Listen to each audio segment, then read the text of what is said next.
Buenas tardes, compañeros. Yo les voy a hablar de la autora mexicana Inés Arredondo. Inés Amelia Camelo Arredondo nació en Culiacán, Sinaloa, el 20 de marzo de 1928 y murió en el Distrito Federal el 2 de noviembre del año 1989 de un paro cardíaco. Sus padres, Mario Camelo Vega e Inés Arredondo Ceballos. Ella fue la mayor de 9 hijos, 2 de los cuales murieron casi recién nacido. En su estado natal, ella realizó sus primeros estudios de primaria. Fue una alumna distinguida, recitadora oficial de las fiestas escolares, lectora voraz de cuanto caía en sus manos. Se sabe que Inés estaba abrumada por problemas lejanos a su control, como las infidelidades del padre, los celos de la madre, desencuentros familiares, escándalos inconcebibles a plena calle desde las puertas de su casona ubicada en el centro de la ciudad. Sus pocos escritos autobiográficos y sin disfraces tocaron tales desastres que la afectaron y trascendieron su literatura de manera fugaz, o mejor, de manera simbólica y soterrada. Estas aseveraciones las podemos ver en palabras de la autora. Cito: como todo el mundo, tengo muchas infancias de dónde escoger y hace tiempo elegí la que tuve en casa de mis abuelos en una hacienda cercana a Culiacán llamada El Dorado. Fin de la cita. Esta finca de la que habla Inés Arredondo abarca muchas hectáreas y caminos bordeados de guayabos, un pueblo, un ingenio y numerosas huertas donde trabajaban los únicos chinos que permanecieron en nuestro territorio durante el callismo y continuaban cultivando sus mosaicos de legumbres y recordando el expreso de Pekín. A Inés debieron impresionarla y dejarle recuerdos indelebles, como por ejemplo en su cuento En las palabras silenciosas rescató a uno de ellos y su peculiar modo de vestir, vivir y actuar. El abuelo de Inés era administrador del emporio, poco instruido pero de fuerte presencia. Ganó la confianza de los hacendados por su capacidad y competencia en los trabajos y negocios del campo. Fue la mano derecha de los Redo, dos hombres locos que crearon tan extraño paraíso lleno de plantas exóticas y árboles cuyos frutos estaban a disposición de los peregrinos. Para Inés, escoger el escenario de su infancia y situar sus cuentos en tal ámbito fue buscar la verdad, por lo menos la verdad parcial de la fantasía donde habitaba esas intrínsecas dualidades de la conducta. Por otro lado, Inés Arredondo puso al descubierto lo más sórdido, secreto, doloroso, incomprensible y vulnerable del ser humano al construir un entramado de historias que muchas veces se complementan. Inés tenía talento para contarlas sin que una arquitectura ambiciosa limitara su vuelo imaginativo. Historias que le permitieron atisbar las emociones profundas, incluso sorpresivas para los propios protagonistas. Desfile de enajenados, sufriendo por amores imposibles, de seres en el desconcierto, de quienes cargan a cuestas la losa del pasado, de quienes conocen la imaginación por sus preferencias sexuales, de locos que han heredado la locura, en fin. Inés esclareció pequeñeces o grandes miserias que como en un río desembocaron al reino de un amor reinante. Elucidó deseos ocultos que suelen caer en la patología, la muerte, la desesperación y en una íntima redención sólo comprendida por el redimido o ni siquiera por él. La obra de Inés Arredondo quedó plasmada en tan solo 3 compendios donde se coleccionan sus cuentos. Uno es La Señal, de 1965, el siguiente es Río Subterráneo, de 1979, y por último Los Espejos, de 1988. Aquí se descubre el gran espacio de tiempo que necesitó para reunir sus colecciones, y aunque a pesar de los años transcurridos sus textos mantienen vínculos estéticos, están escritos con la misma mirada y la misma angustia. Se esmeran y hallan con unas cuantas líneas de excelencia estilística las frases necesarias, el principio del pensamiento y el empeño de que hurguemos dentro de nosotros mismos y enfrentemos pasiones soterradas, la ambigüedad sentimental, las anomalías. Con ella nada queda en blanco y negro. Y sobre todo, reclama y encuentra nuestra complicidad, la complicidad de los lectores para comprender enigmas y reacciones que al principio nos dejan perplejos. Inés Arredondo nunca tuvo la hoy llamada conciencia de género, pero su visión era feminista. También lo era su idea de las cosas. Por ejemplo, escribió El cuento Mariana, que es uno de los cuentos más feministas que se han escrito en nuestra literatura, con una intensa comprensión de la entrega y el placer y de las relaciones iguales entre los sexos.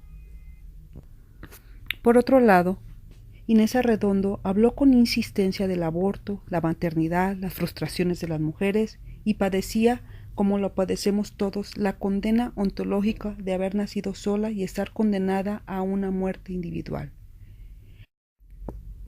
Padecía también la angustia creadora, el anhelo de encontrar la perfección siempre huidiza. Desarrollaba sus relatos aprovechando detalles eficaces que trazaran un universo lleno de reminiscencias y evocaciones, colonizado por numerosas mujeres y adolescentes que enfrentaban los primeros desencantos e inventan sus reglas de comportamiento y a menudo viven peligrosamente. Sus personajes aguardan una revelación aún sin saberlo, no para salvarse, para perderse cumpliendo destinos inevitables donde el libre albedrío se condiciona casi siempre a las circunstancias. Su tiempo narrativo, tardo o frenético, escurre para adentro convertido en desfilado secreto que viaja al fondo de las vísceras. A Inés Arredondo no le afectaba que la voz narrativa fuera femenina o masculina, como en el caso de su cuento Estar vivo. Allí cede la palabra al marido agobiado por las obligaciones domésticas, la crianza de los hijos y el aborto de su amante. O del cuento Wanda, algo confuso, por ello poco estudiado. Quizás su germen se halle en la muerte, suicidio, de su hermano Francisco José, que se ahogó a los 21 años en un río próximo a El Dorado, la hacienda de su abuelo. Por otro lado, Inés Arredondo seleccionaba adjetivos neutros para no quitarle la fuerza a las acciones, pues pretendía excavar en el corazón de los hombres. Se apoyaba en los verbos, señalaba también el ámbito donde ocurrían los sucesos descritos con pistas sueltas. Sus locaciones no fueron siempre los chaparrales resecos de su tierra, el polvo, la sequía y el calor que superaba los 40 grados en determinadas épocas. A menudo dejaba filtrar la presencia del océano, hermoso y temible, amado océano cuyas playas cabalgó. Recordaba los mangles enanos, la arena salitrosa, las marismas, los esteros, los caminos iguales que se recorren sorprendiendo al peregrino con su belleza desnuda e inhóspita. Pero si tuviéramos que hablar del escenario al que volvía añorante, hablaríamos de El Dorado, la hacienda azucarera entre el mar y la margen norte del río San Lorenzo. La evocó idealizada, deformada por las imágenes de la luz, una peculiar luz dorada, prueba de su aguda sensibilidad y de la claridad de sus recuerdos. Evocó las huertas, los pájaros, las frutas, la línea de agua cristalina. Alguna vez dijo: seguí con los ojos verdaderos en El Dorado, donde el estilo de vivir se iba inventando día a día. Ahora quiero simplemente que mis historias sean como si hubiera seguido con la intención puesta allí. El Dorado, que nunca conoció en sus épocas de esplendor, con sus peculiares costumbres, su vida social y sus rituales, que reconstruyó basada en testimonios ajenos y al que se propuso no volver jamás quizás, porque hubiera sido largo y doloroso contar su decadencia, al que convirtió en maligna utopía, era su territorio enraizado en una encrucijada y un tiempo. Le permitió hallar yacimientos inagotables para su arte. Inés Arredondo cursó la preparatoria en Guadalajara, inscrita en el Colegio Aquiles Cerdán, compartiendo con su amiga Vita Podesta y otras muchachas una residencia de monjas franciscanas. Después, contra lo acostumbrado entonces en Culiacán, su abuelo la apoyó económicamente para seguir instruyéndose. Entre 1947 y 1950 estudió biblioteconomía y estuvo empleada con el político Manuel Germán Parra. Le organizaba papeles y libros. También estudió en Mascarones clases de filosofía, arte dramático e ingresó a la carrera de letras en la Facultad de Filosofía de la Universidad Nacional Autónoma de México.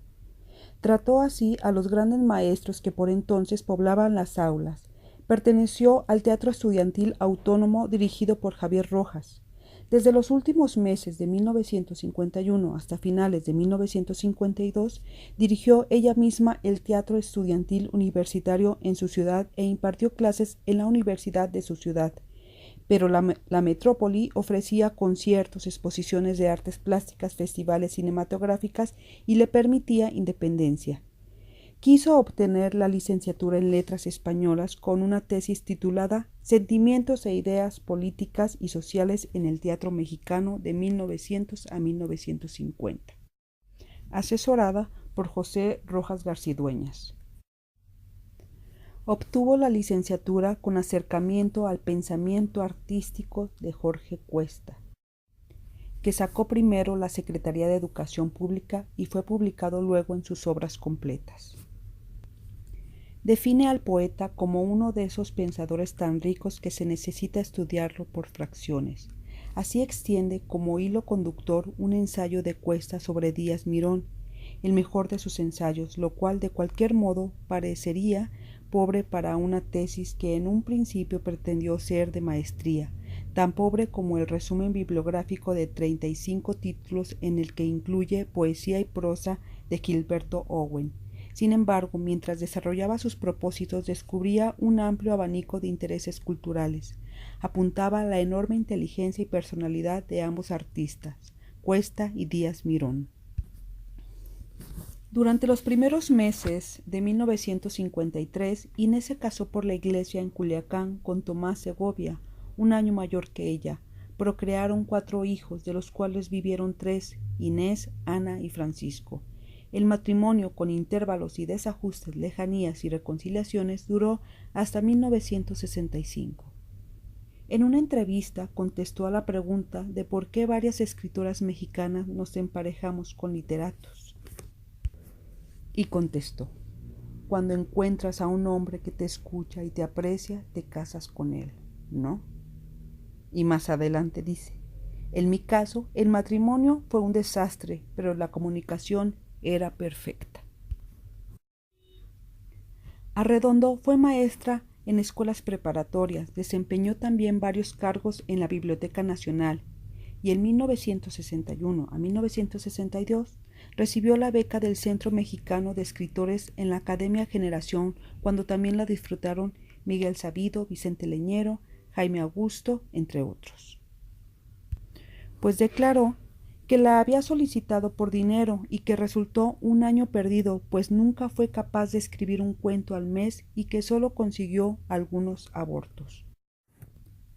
Sus cuentos, apoyados en la originalidad, esperando el detonante y el camino, por supuesto que no llegaban a ella tan fácilmente y no encontraban tampoco el último punto hasta dejarla satisfecha. Sin embargo, según lo revelaron investigaciones posteriores, este periodo le valió al menos el notable cuento En la sombra. Sin embargo, enseguida quiso destruirlo por considerarlo inservible.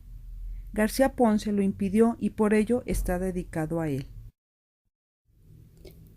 Los cuentos de Inés Arredondo están nutridos de episodios personales, de emociones vividas que junto con su gran talento para enriquecerlos, nada sobra en ellos. Sus cuentos siempre tienen la medida exacta y la hondura de lo que ha nacido de la inminente necesidad de escribir. A través de una prosa concisa que solo sugiere estas historias, presentan situaciones de la vida cotidiana que devienen experiencias límite y terminan por fracturar el fluir sosegado y rutinario del día a día. bien pueden provocar la suspensión temporal que dé paso a la experiencia sagrada o a la inmersión de los personajes en los recovecos más hondos de la existencia. La playa, el campo, la lejanía envuelven los cuentos de Inés Arredondo en un halo orínico en donde cualquier cosa, incluso la más improbable, puede ocurrirles a los personajes. Lo mismo parecen sufrir la terrible complejidad de la vida, tanto del mundo interior como de las relaciones interpersonales, que gozar de una calma intercesora sin motivo aparente. Para Inés Arredondo, su compendio de cuentos alojados en La Señal, Río Subterráneo y Los Espejos le valieron para ser un referente consumado como la cuentista mexicana.